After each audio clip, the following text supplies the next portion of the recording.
We're covering Coinbase's announcement of 14 new and upcoming listings and what that could mean for the Base ecosystem.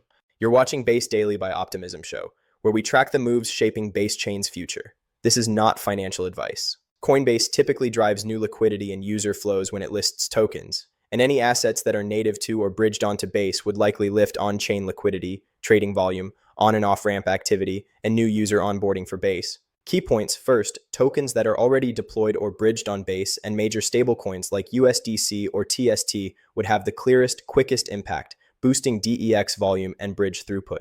Second, price and volume scenarios: if smaller, low market cap tokens get listed, they could see sharp speculative moves, for example, intraday spikes, ranging from 20 to 200% in extreme cases, while larger, well-known L1, L2, or stable assets would more likely show modest moves, perhaps 5 to 25%, with corresponding increases in Base TVL.